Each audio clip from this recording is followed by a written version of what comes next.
Perhaps Lucasfilm has turned the corner. Maybe they're going to take the Marvel approach of maybe not outright admitting any fault that they've committed over the past, decade plus, that they've owned this and perpetrated all of the failure that has led from Star Wars being the once great, the once most powerful cinematic IP of all time to, well, just simply a category on a failing streaming service. And they're going to start to clean out the cobwebs and look forward to the future with maybe some, purpose and foresight, maybe a little bit of a plan for a return to the cinema.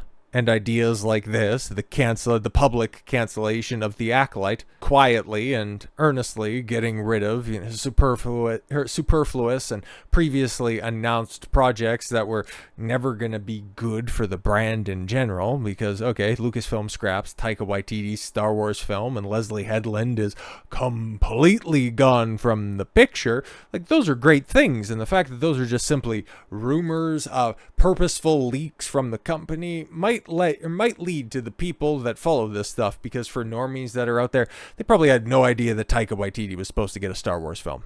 They probably don't even remember that he directed, I think it was the season 1 finale of Mandalorian, where he made it canonical that stormtroopers couldn't aim. Yeah, that was that hack. It wasn't Thor that he just ruined. He also ruined Star Wars before, so yeah, could only imagine the amount of damage he could do to the franchise if he was given a full-fledged film. But what about the Rian Johnson trilogy? That was announced, in the afterglow of The Last Jedi, Patty Jenkins' Rogue Squadron film, which he's been fired from, back on. What about that? The Dan and Dave, the writers behind Game of Thrones and the disaster that franchise became. We've heard potentially from them that, their project over at Lucasfilm isn't really going to be going anywhere, but we haven't heard anything official or even any leaked rumors from Lucasfilm that that's not going to be the case. But now we're starting to hear some changes that, don't worry, all of that disaster in regards to the High Republic, any continuation of that, is going to be ixnayed. The Order 66 might have taken place 100 years later, but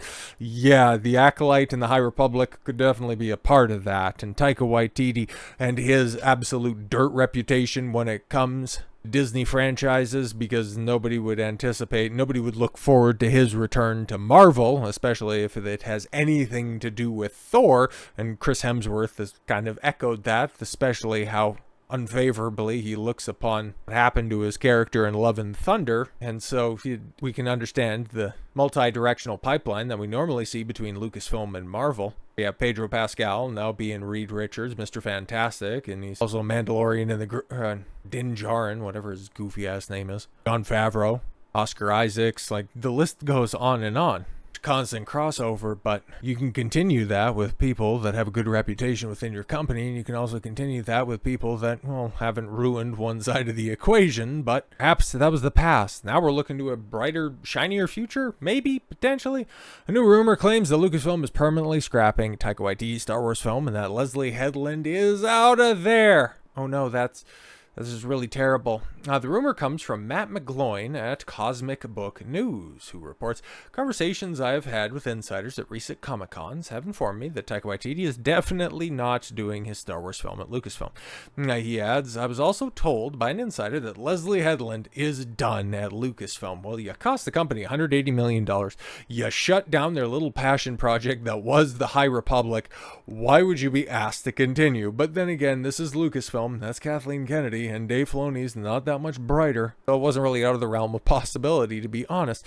As for why Waititi is out, well, you take a look at everything that he's done. Why would anybody bring it back? McGloin's insider informed him that it was due to Thor: Love and Thunder, and specifically with that Waititi did not actually finish the movie. Yeah, the more distance we put between the release of that abysmal hunk of shit that was Thor: Love and Thunder and the current day, the more we find out about him. It wasn't even that long before a lot of people started to turn on Waititi, and they started to realize that, wow, why was Ragnarok so good in comparison to Thor: Love and Thunder? Waititi was on both of them, right? Oh, but He only wrote one of them. Oh, okay. That makes sense. Oh, and he's kind of an asshole behind the scenes, throwing his VFX artist very publicly in a Vanity Fair interview under the bus because he couldn't be asked to, do like proper directorial leadership on the set and just simply shove everything off en masse to the CGI dungeon. So yeah. And then in the months afterwards, him coming out and saying, yeah, I only took on Thor because I needed a paycheck, doesn't ingratiate himself to anybody.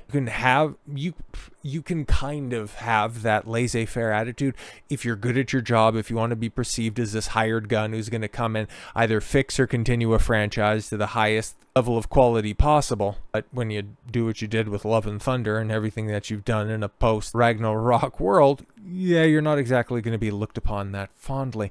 And informed him, that the film was a complete disaster and that Marvel gave him the boot from the movie. Wow, okay.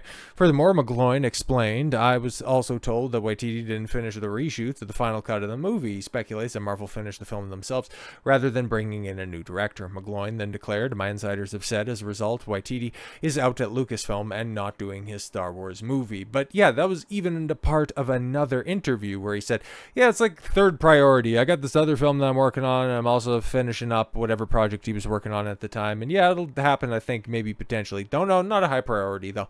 YTD did admit during an appearance at the Smartless podcast in November of 2023 that the only reason he made the Thor movies was for a paycheck. Yeah, exactly. What an ass. I had no interest in doing one of those films. It wasn't in my plan for my career as an auteur. God, what a self-indulgent creep.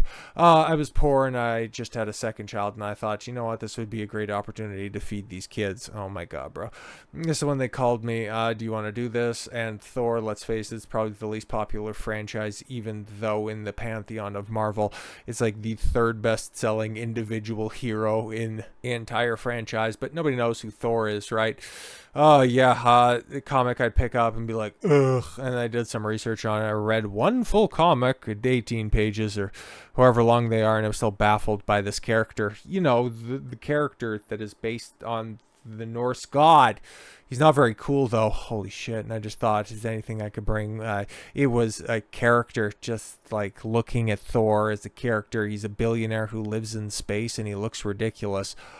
Oh, it was sort of the end of that, and it was like, let's highlight that he's a rich kid, and I pitched it. He's a bit like you and me, Jason, that he hates germs. Hoofda.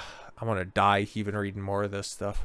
But he had to talk about his goofy Star Wars movie. Yeah, back in March of 2023, speaking of different environments, Taika, there's a lot of talk about what you're working on. You're writing and perhaps starring in a Star Wars movie. You responded, it's a rumor that's about 3 years old. All I'll say is, God forbid I make a Star Wars film and that people are sitting on mountains playing flutes. Okay, well, there's kind of went there for the last few Star Wars movies with Luke Skywalker. Waititi responded, okay, I won't do that. That's for sure. Yeah.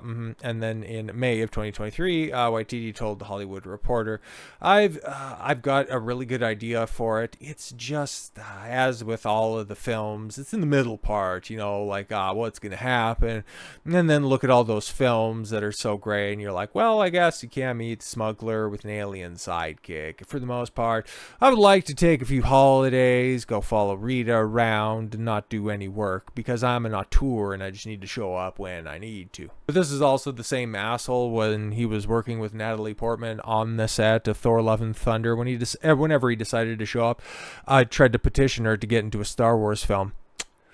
Natalie Portman.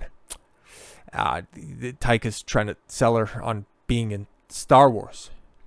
Okay. But yeah, man, even if Taika's out, okay, if goofy-ass Leslie Headland has been shown the door, what remains? Okay, there's apparently, like a bunch of projects that are in the works. We know what's been announced, the Rey movie, Mandalorian and Grogu, but who are the people behind the scenes? Okay, there's one round-headed cowboy hat-wearing dickhead who's right smack dab in the middle of that picture right there in the form of Dave Dumbass Filoni. He's going to be the heir apparent to Kathleen Kennedy. And what are the rumors that we heard? Kathleen wants to end on a W. Her contract is going to be up in October, guys. It's going to be big serious. But then you hear the latest scuttle that, oh yeah, she ain't going anywhere anytime soon. Kathleen Kennedy will reportedly remain as a Lucasfilm president until at least whenever she gives a shit to actually retire. Q2 of 2025. Yeah, if she wants to begin her summer vacation early, maybe she'll retire. I doubt it. Several new Star Wars shows are in development and that haven't been announced yet. And it doesn't matter. It doesn't matter if she was to step down tomorrow, okay? If she wanted to have a nice long Labor Day weekend, it wouldn't matter, bro. Because who still runs Lucasfilm? I don't know if they're trying to pivot, okay? Not letting Taika Waititi further ruin Star Wars is probably a step in the right direction. Showing blockheaded Leslie Headland the door is definitely the right direction, but Jon Favreau couldn't give less of a shit about putting any heart or any of his remaining talent into his writing. Dave Filoni has been a hack since day one, just trying to put his OC into everything, mashed together action figures like he's a 12-year-old sped. The upper management at Lucasfilm is doomed. It sucks, but that's the truth.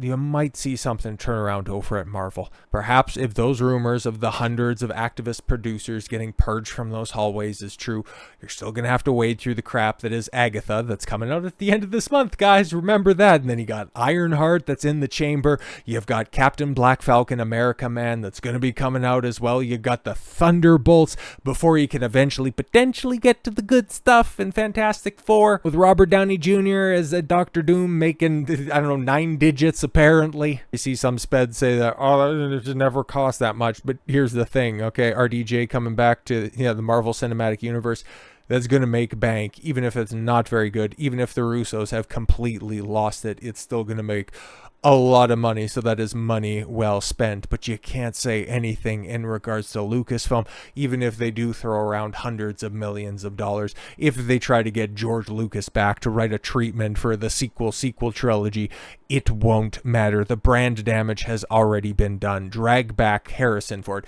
Drag back Mark Hamill. It will not matter. The brand is dead. The brand is done. You're going to need consecutive hits, and I don't think the people that are there have it within their capabilities, within their powers. The Force is not with them. The Force is gone. The time of the Jedi is over. Put the franchise on ice for a decade, and then maybe you might have something worth coming back for. So with all that said, I thank you all very much for the gift of your time. I've been Don Consuelo. I want you to follow your gut and get after it. Take care, everyone.